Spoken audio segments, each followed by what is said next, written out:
Hey guys, welcome back to another Yellow Brick Cinema Talks. Today we are talking about digital hoarding and why maybe 45K photos on your phone can fry your brain.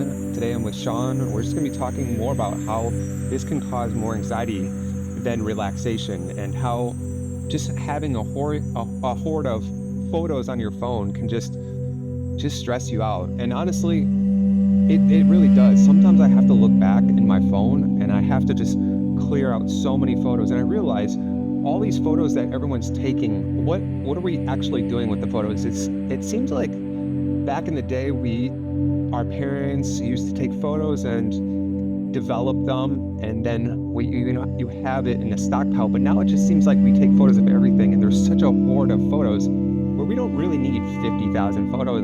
Some people have 100,000 photos and plus.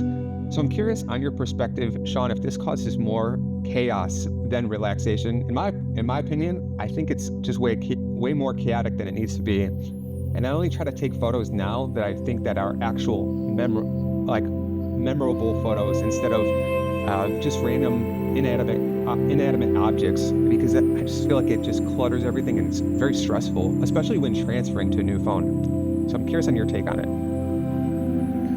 Pros and cons. Think of it like this, because I too take a lot of photos, and I also like to save a lot of things, whether they're documents or drafts of documents, or as you put it, digital knickknacks. So it's way easier with information than it is with things. So the concept of hoarding comes from the image that comes to mind is like someone who's been saving newspapers from 1950 or something like that, like just every newspaper every day for a very long time. And that's pretty wild. But if you think about it, that information is not really searchable, and it might not actually pertain to them, that person. Whereas your photos or your messages or your writings or so forth, that does come from you, pertain to you. And these days, it is pretty easy to search it or make a fun few moments out of scrolling through it. So I guess we got to unpack where the problem areas are. And hearing you set it up this way, I'll throw it at you, which is running out of space. Okay, I think we've all been there on a device where we're running out of space. You get that warning, and it for me, it's been as I'm taking pictures. So I'm somewhere doing something fun, everybody smiles, pull out the phone, you're about to take a great picture, and you get that warning, hey, you're about to run out of space. You're gonna have to delete pictures to take this picture. That feels like a solved problem, though. I mean, does it with like devices that are going to cloud repositories? Is this better than it was 5 years ago? To be honest, I think it's truly worse, because a few reasons here.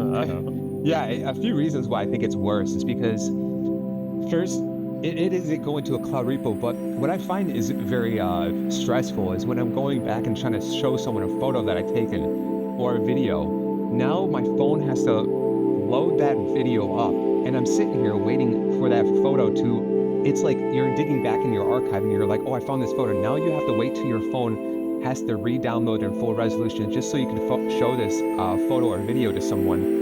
And that's extremely stressful, especially when I'm trying to upload maybe a previous video or some photos up into a website where I have to dig back, and it's constantly it has to re-download from the cloud or the repo that it's on. And then also storage is another huge factor, is the price too that you're paying.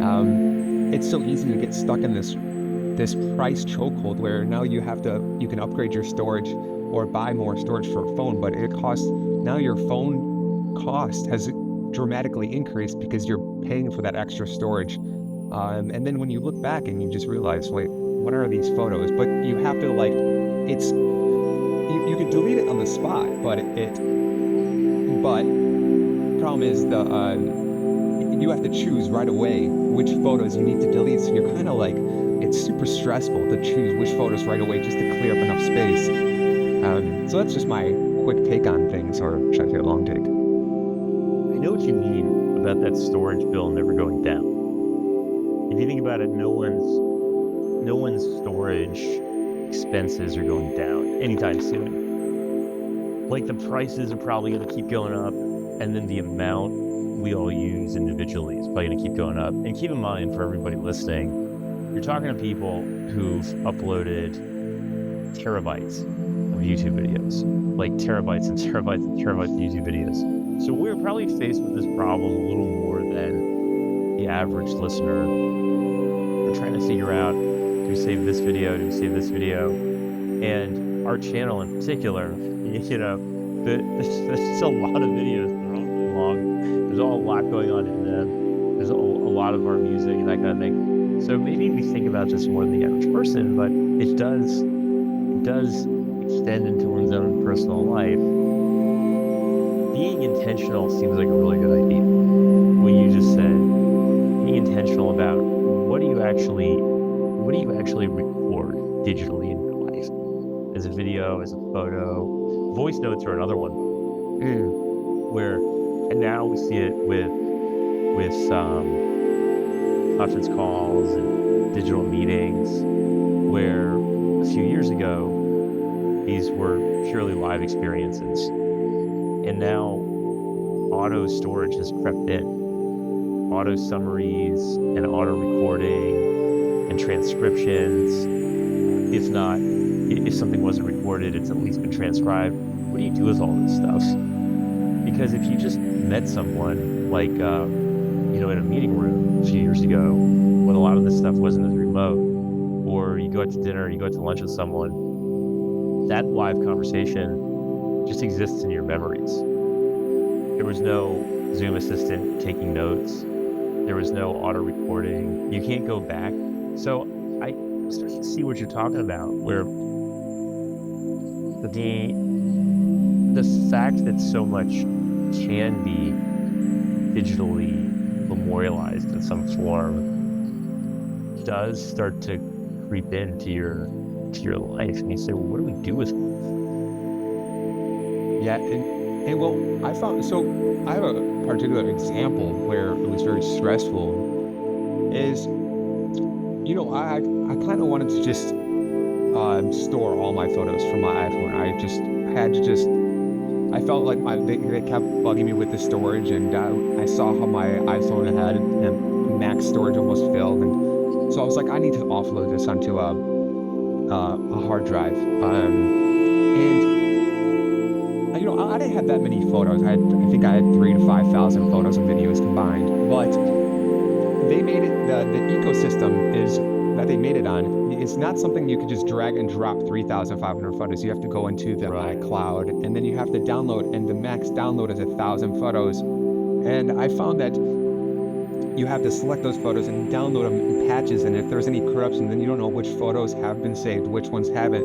So you can get this overlap, and it just becomes, and then you realize, right, wow, they really trap you from going from, if you're switching from, let's say you just want to download your photos and just clear up your phone's drive, it really just kind of traps you in this ecosystem where it makes it very, I would consider myself pretty savvy with tech, and even for me, I'm just like, this is like, it's pretty difficult to do.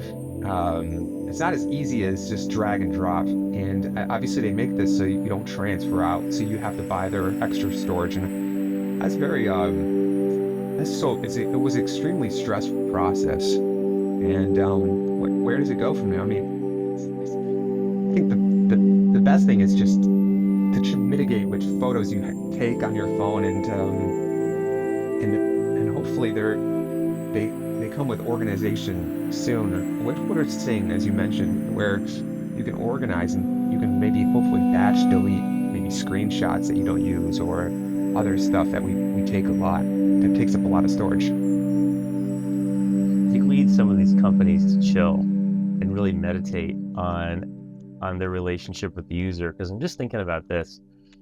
And I agree.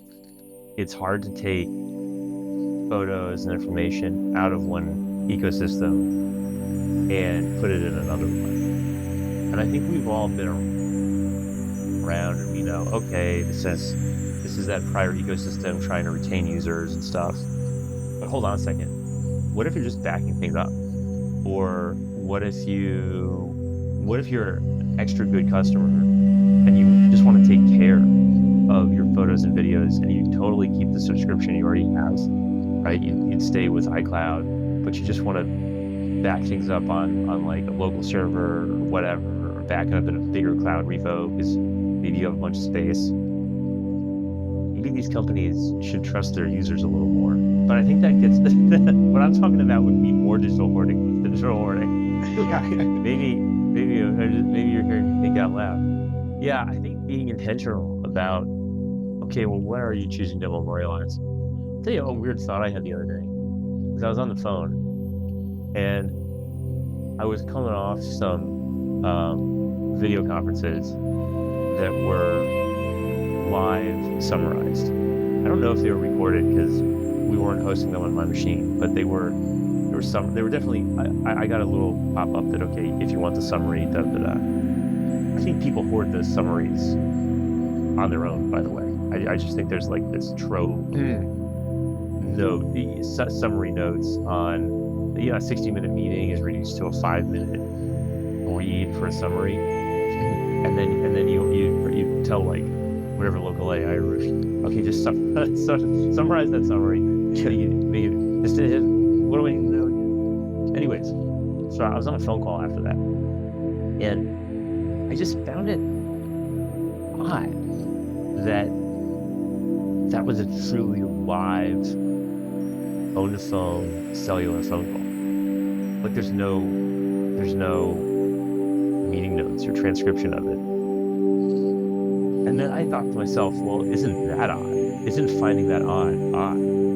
Because we're headed into a world that is so transcribed and photographed that those rare moments of truly live back and forth are unique. And you think about like call with a loved one. It starts and it stops, and all you have is your memories of it. Or in some ways, well, it's funny because we do these live streams, but then those live streams sometimes are recorded and they become videos. Sometimes we start a live stream and then a few days later we'll stop it. And so everything goes away.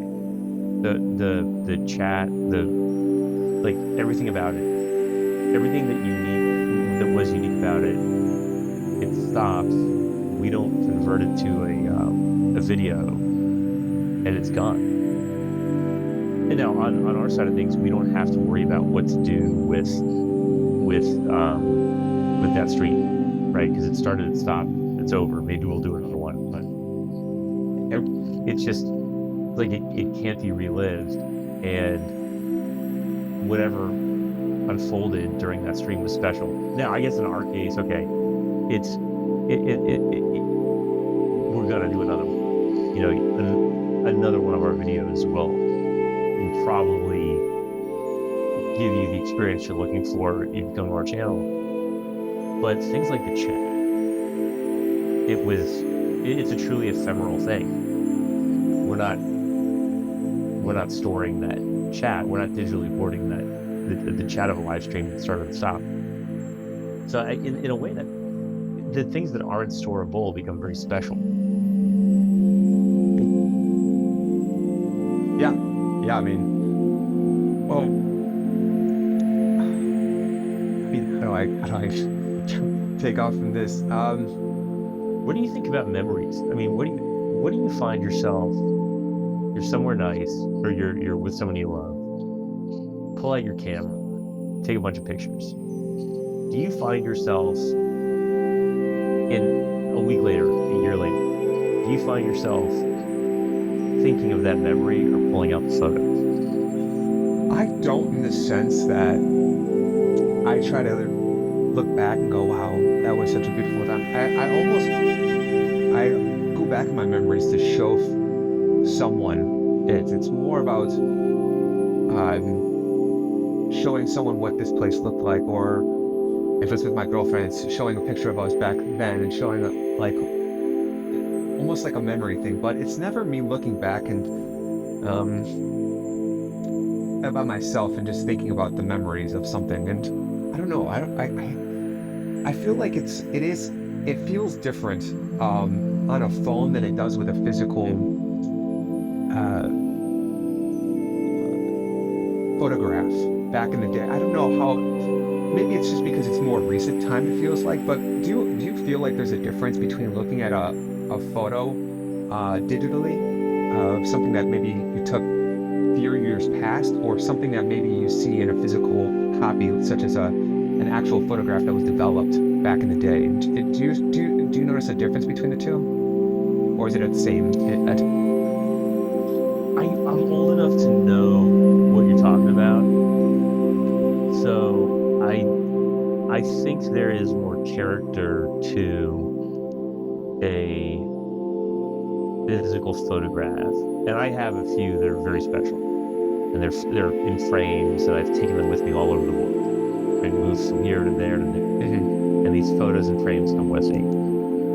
I'll tell you what else. I've looked at photos from 75 years ago, 50 years ago, that belong to people I love, and those photos have a tremendous amount of character.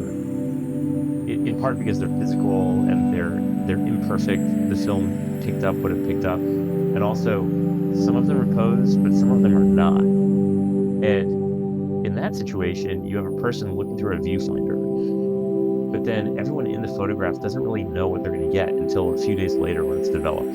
So these are really interesting, special things.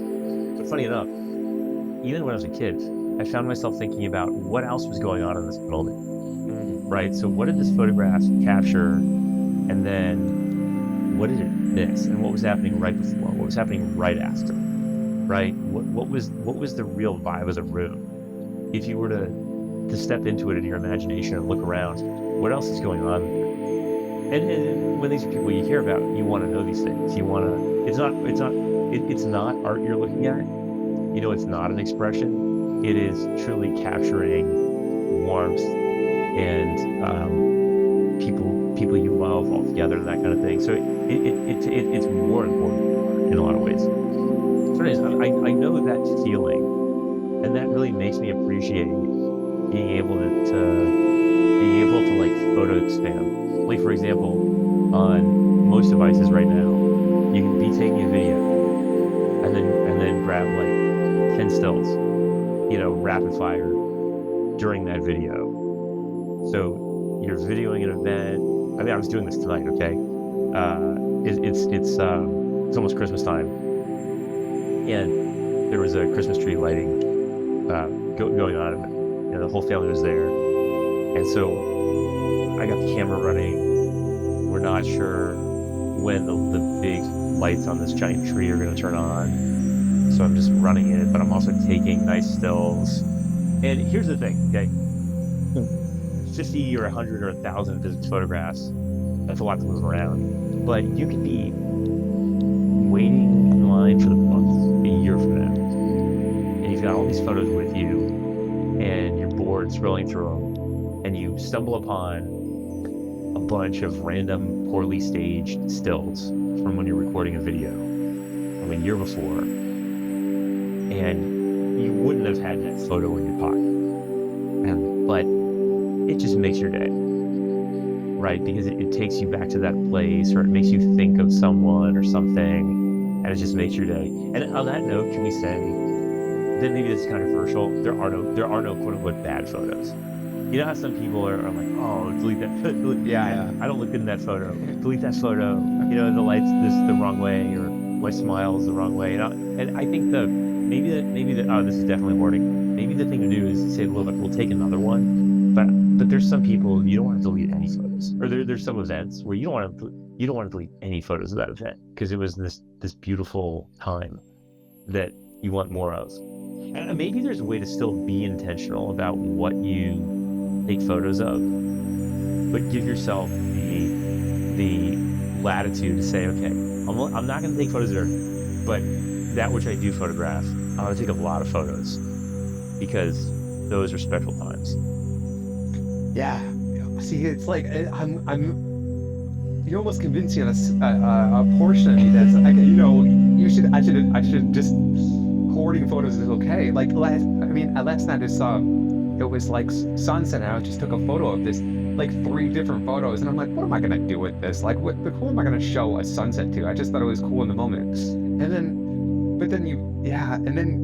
the whole bus example you gave me the like, oh, looking back at your photos and seeing these memories, and yeah, it does make sense. Like to look back and you have a bunch of stills of just memories, but then my brain jumps to, okay, so but what to the physical copies of the photos back in the day, I think each individual one of those were almost an expression of art, almost in a poor way, because you only had a limited amount that you could take photos of. So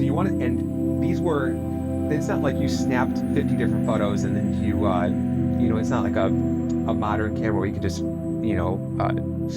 doom shoot and takes 50 photos at once. So it was like a captured photo, and then you have 19 more. So you want to make sure that this photo is captured. And then you're feeling, oh man, I know. Yeah, and then you're like, all right, now, and then you have to use up all that before you get it developed. You have to take 19, but then you also, or whatever it is, and then you have a limited number. So you want to capture the right moments, and then the physical act of going to a place, paying to have it developed, getting it developed, and I think maybe it might.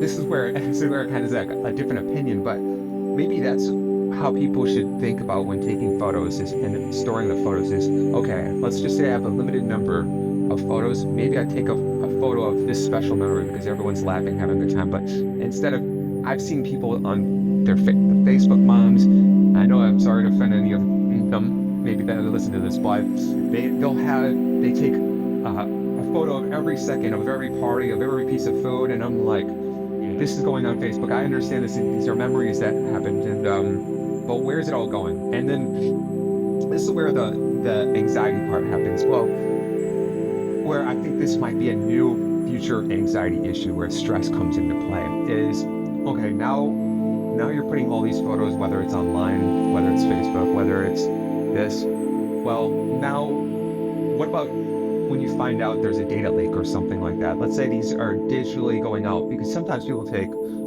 maybe they have private medical records, maybe they have just private photos that they don't want. It's something. There could be a huge leak in the future, and will having these photos cause that extra anxiety to come out? Will this cause a whole new line of stress from people? There are always brand new leaks that come out. People get photos, and data leaks happen all the time, and I don't think anything is 100% secure. So I'm curious if this will bring a whole new line of stress among people. So totally, right? Totally, and there's this trade-off of ease and availability with privacy.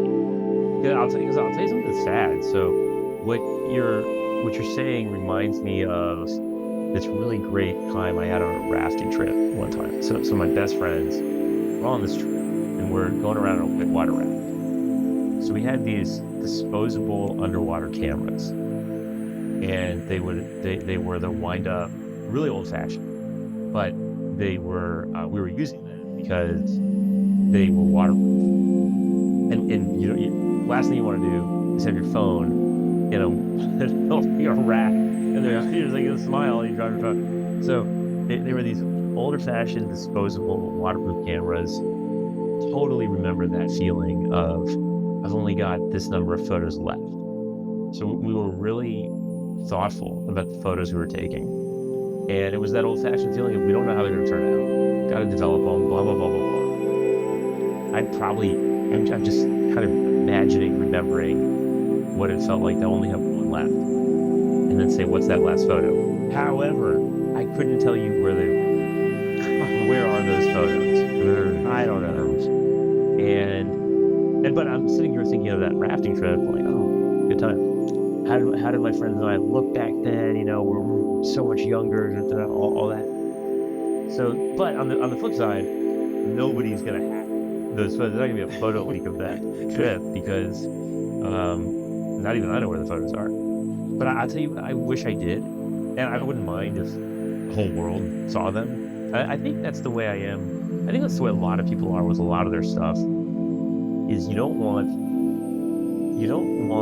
your identity to be stolen. You don't want digital predators to steal your stuff and like ruin your life and borrow a bunch of money in your name. Yeah. But if you have a lot of we're headed into an age where, what was it, like billion passwords were compromised or something a few months ago? Oh yeah. I mean, it happens all the time across all different, and you see the alerts pop up everywhere, and you don't know what to do. Sometimes I don't know. It's just as you're. So imagine being a hacker, and you're lamenting with your friends. You're like, man, back in the day, like the sweet spot of hacking was like 2005 to 2020. But after that, there's just too much stuff. I mean, how's somebody gonna? There's so much data, and now AI models are making more and more and more data themselves. So at a certain point, if everybody has terabytes of photos and those photos leak, who are they gonna leak to? Right? Who's gonna like look at all these photos? Yeah. Or who's gonna? Is it someone else with terabytes of photos? Right? It's almost like you could store a lot of this stuff effectively out in the open, and there's so much of it that no one person could look at a big leak of private data, and then coupled with that, no one really would. We're getting to a point where no one would really care. Well, I think there's a main point here. A few topics that I want to talk about with this real quick is, if you have a huge dump of photos, just like how, let's say, iPhone or Android has this search option where you can search for certain things in photos, you could have that. I mean, even if you have terabytes and terabytes, a bunch of data out there, there will be probably a system, or could be or maybe there is already. I don't really know, is where you could search for certain things where it will only pull those style photos, whether it's private information, it says store passwords or anything like that, where they can just pull up specific style photos, or if it's anything private that people don't want out there. And then my second point that comes to is, with the AI now, this is kind of like where you're almost creating a fabricated world where now you can take your Androids, your iPhones can just erase things from the photo, and I think that just removes the authenticity of the photo. Oh, I don't want this tree in the background, let's replace it with a Ferrari or something. It's like, what is going to be the future? Everything is just not going to be real. It's not going to feel authentic, and I do feel like that creates a stressful future, because we're going to look back and maybe, whether it's we're showing someone or maybe we forget that was AI edited out, we're going to think that we lived in this beautiful previous world when it wasn't really that. It was full of flaws, but we erased the flaws, and now we're looking back at something that's non-existent. There was a lot of flaws and a lot of things were going on, and we're just we just subconsciously deleted that out of our minds, and that's setting us up for a lot of stress in the future. That's what I mean. There are no bad photos. Don't retouch your photos. Don't edit your photos. And I think what people really want out of these photos in a year or 2 or 3 is that raw feeling of when you're taking it, and the real people who were there that you thought, oh, we should take a photo together. So if and this is a real problem, is if you're wondering if if you're wondering what about this was real to begin with, then it gets back to the top of the question, which is what is digital hoarding? What's too much? What's too little? Well, if you're asking yourself what's real about it to begin with, then what did you actually save? Yeah. So where are we landing here? What are we thinking? Well, I Be think, intentional. yeah, be intentional. Obviously, I think that you brought up a super important. See, you keep bringing me back every time I'm like less photos. You keep bringing me to the more like a modern age where you had that floating trip with your friends or the raft trip, and you don't have those photos anymore. So yeah, it is. I guess the digital age is. I guess it is important for that fact because I do have a lot of photos that I purposely saved the physical copies, but I also don't remember where I put them. And so that's also like, because those were super important to me. So yeah, I do think that where I'm setting it, I think it is important to have photos. I think it is important to take the right photos. As you said, be intentional with the photos, but be authentic. And I mean, I think we are at YBC pretty firm believers in authenticity and being authentic. So that's where I'm standing at this. How do you feel about this? I like it. I'm thinking be intentional.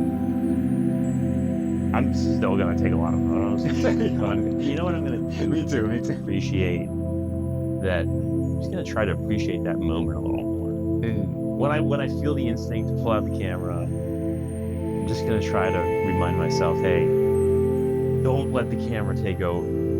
Enjoy the moment. Take the picture, then put the camera away, and just make sure I'm living in the moment and not living in the shot like a DP on a film. What I'm doing is I'm here. I'm doing this right now, particularly with family, and finding that perfect picture.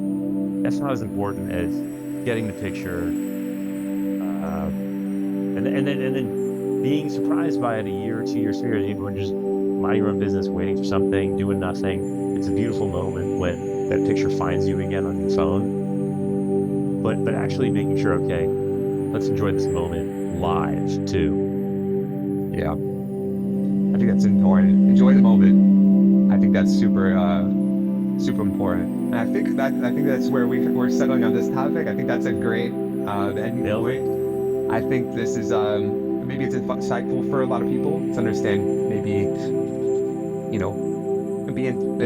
have intent when taking photos and storing positive memories. So I want to thank Sean and everyone who watched this today, or listened to this, I should say. And we will see you next week. Thank you again. And thanks everybody.